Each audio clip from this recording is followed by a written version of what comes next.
मित्रों, आशीष नाइक जॉब गुरु चैनल में आप सबका एक बार फिर से स्वागत है। हम लोग कंटिन्यूअसली इन अलग अलग टॉपिक्स को हम लोग टच कर रहे हैं, जिन टॉपिक्स को ज्यादातर लोग स्ट्रगल करते हैं।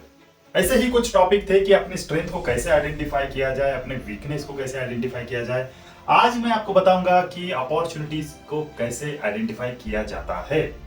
एक छोटे से स्टेप बाय स्टेप प्रोसेस से आप अपने आजू बाजू में बहुत सारी अपॉर्चुनिटीज होती है, लेकिन उसको जान नहीं पाते, पहचान नहीं पाते हैं, उन मौकों को गंवा देते हैं और बाद में रियलाइज होता है कि अरे ये तो मुझे पता ही नहीं था, तो मेरे हाथ से निकल गया।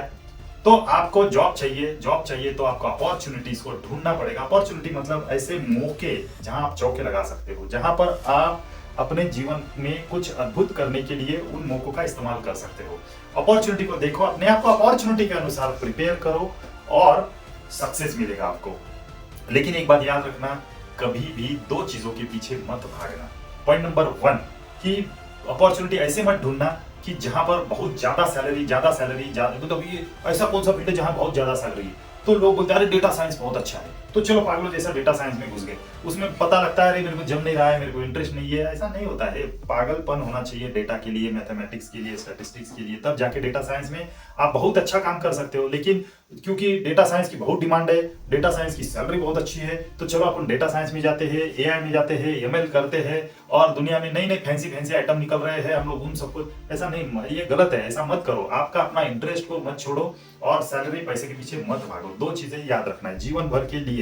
अब मैं जो बताने जा रहा हूं, जैसे अपॉर्चुनिटी फाइंड करने के 4 तरीके, 4 मेथड, 4 स्टेप्स, इनका इस्तेमाल करते समय इन 2 पॉइंट को हमेशा याद रखना है। हमेशा हमको ऐसी अपॉर्चुनिटी नहीं ढूंढनी है या उनके पीछे नहीं भागना है जहां दुनिया भाग रही है।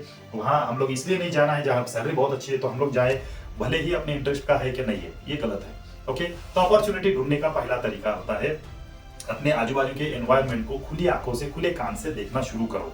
Analyse your current environment. आपका वर्क प्लेस कैसा है जहां आप काम करते हो, जिस कॉलेज से आप पढ़े हो तो उसके अंदर आपने बहुत सारे सेमिनार देखे होंगे, या फिर आप अपने वर्क प्लेस के अलावा जो समाज में चीजें हो रही है उसको देखो। यूट्यूब है, न्यूज चैनल है, न्यूज़पेपर है, इसके जरिए आप तक बहुत सारी इंफॉर्मेशन पहुंच रही है। ये आपको आपके करंट एनवायरनमेंट के बारे में सब कुछ बता रहा है। कम्युनिटी में क्या हो रहा है, इंडस्ट्री में क्या हो रहा है। देखो, अगर आप हो केमिकल इंडस्ट्री में ट्राई करने वाले, आप हो सिविल में ट्राई करने वाले, आप हो किसी इंपोर्ट एक्सपोर्ट इंडस्ट्री का, कुछ भी हो सकता है, an number of industries are there. आप किस इंडस्ट्री के लिए अपने आप को तैयार कर रहे हो, वहां देखो कि क्या हो रहा है।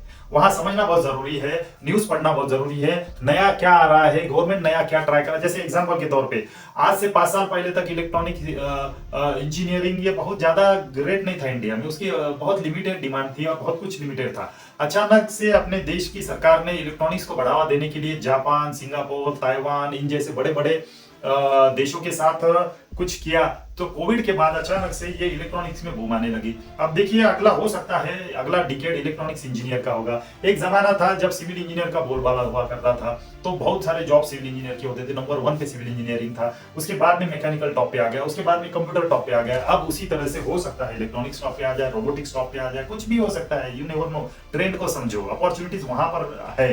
अपना इंटरेस्ट देखो, क्या मेरा इंटरेस्ट है क्या उन सब चीजों में, तो मैं वहां जाऊंगा। ठीक है। दूसरा, हमारे स्ट्रेंथ, कभी भी हम अपने ही स्ट्रेंथ के साथ खेलेंगे। अगर एग्जांपल के तौर पे, अगर आपको लगता है कि बैट्समैन की जरूरत है और आपको बैटिंग जमती नहीं है, लेकिन बैट्समैन की बहुत डिमांड है, तो आप चले जाओगे तो फेल हो जाओगे, क्योंकि आपको नहीं आता है। आप बॉलर है तो आप बॉलिंग के पॉइंट ऑफ व्यू से ही अपने आप को तैयार करो। बैटिंग आपका हर एक का अपना माइंडसेट होता है। माइंडसेट में हम लोग अलग अलग तरीके से अपने आप को जिंदगी में बनाते हैं। तो कोई बॉलर ग्रेड बनता है, कोई कीपर ग्रेड बनता है, कोई आपको अगर हो सकता है आप अंपायर ग्रेड बनोगे। हो कई अंपायर ऐसे हैं जो खिलाड़ियों से ज्यादा कमाते हैं। तो अपनी इंटरेस्ट को देखो। ठीक है, तो मैं स्पोर्ट्स के जैसे सब जगह पे लगाओ अपना इंटरेस्ट, अपनी स्ट्रेंथ कभी मत छोड़ना गाइस। ये 2 चीजों को छोड़ के कहीं भी जाओगे तो फेलियर का सामना करोगे। चाहे डिमांड कितनी भी हो, आपको ऐसा लगेगा कि आप वहां पर फिट नहीं हो रहे हो। ऊपर से इसका भयंकर ड्रॉबैक आपके जीवन में होगा। आपको ऐसा लगेगा इतनी डिमांड के बावजूद भी मैं वहां सक्सेसफुल नहीं हो रहा हूं। तो यार, मेरा एक दोस्त था, बातचीत में नंबर 1, बोल बच्चा नंबर 1, मार्केटिंग सेल्स में बहुत अच्छा कर सकता था, बहुत जुगाड़ू प्रवृत्ति का, लेकिन उसके दिमाग में किसी ने कीड़ा भर दिया कि मुझे डेटा साइंस में बहुत करना है। 4 साल से डेटा साइंस करके आखिरकार छोड़ दिया डेटा साइंस। अब मुझे आता है, बोलता है क्या करूं। मैंने बोला भाई तुझे बोलना बहुत अच्छा है, तेरा सेल्स एंड मार्केटिंग का टेक्निक अच्छा है, तो डिजिटल मार्केटिंग सीख। उसने 3 महीने में ही इसको जॉब मिल गया। 4 साल से बेकार बंदा 3 महीने में जॉब मिल गया। क्यों? तो डिजिटल मार्केटिंग सीख गया, क्योंकि उसका वो गुण था, उसके अंदर गुण थे वो। तो फालतू जगह पे मत भागो। तीसरा टेक्निक है नेटवर्किंग और लोगों से मिलना जुलना। अपने इंडस्ट्री के सीनियर लोगों से मिलो, उनसे बातचीत करो। सर आजकल क्या चल रहा है बताओ ना सर आजकल। तो एक आदमी के आंसर पे भरोसा मत रखो, उसका नजरिया, उसका पर्सपेक्टिव लिमिटेड हो सकता है। 4 लोगों से मिलो, सब लोग अगर वही बात बोल रहे हैं तो वो सच मानी जाएगी। एक के भरोसे अपना जीवन का करियर की दिशा तय नहीं करना है, इसलिए ज्यादा से ज्यादा लोगों को मिलो। क्या करना है पता है आपको? बहुत सारे इवेंट्स होते रहते हैं, फ्री के इवेंट्स होते हैं, जाइए अटेंड करो। इवेंट्स को अटेंड करो। इवेंट्स को अटेंड करते समय हो सकता है आप अकेले गए, 2-3 दोस्त लोग साथ में जाओ, यार आज का अपनी इधर एक सेमिनार हो रहा है, मैं जा रहा हूँ, चलो जाइए मिलिए, वहाँ पे इंडस्ट्री से रिलेटेड है, जाइए ना अटेंड करो। वहाँ पर बहुत सारे एग्जीबिशंस लगते हैं, आप जाइए एग्जीबिशन में, पता लगाओ वहाँ पर क्या नया है क्या नहीं है। बहुत नेटवर्किंग होगा, लोगों से मिलना जुलना होगा, बातचीत होगी। दिमाग में 4 सवाल लेकर जाओ वहाँ पे और उन 4 सवाल सबको पूछो। ज्यादा कुछ नहीं करना है। इस एग्जीबिशन में मैं जा रहा हूँ और 4 सवाल के जवाब लेकर आ रहा हूँ। कौन सी टेक्नोलॉजी आजकल ज्यादा चलती है, कौन सी इसमें सबसे ज्यादा इंटरेस्ट है, मैं अगर इस इंडस्ट्री में अगर मैं आता हूँ, अपना एंट्री करता हूँ तो मेरे लिए क्या क्या स्कोप है। ये सब 3-4 चीजें बस, ज्यादा नहीं करना। ओके, यूट्यूब में तो आजकल बहुत हो रहे, इंटरनेट पे तो गूगल सर्च करो, 400 चीजें है। अच्छा, लास्ट का एक आपको तरीका बताता हूँ, फाइनल, टेक इनिशिएटिव।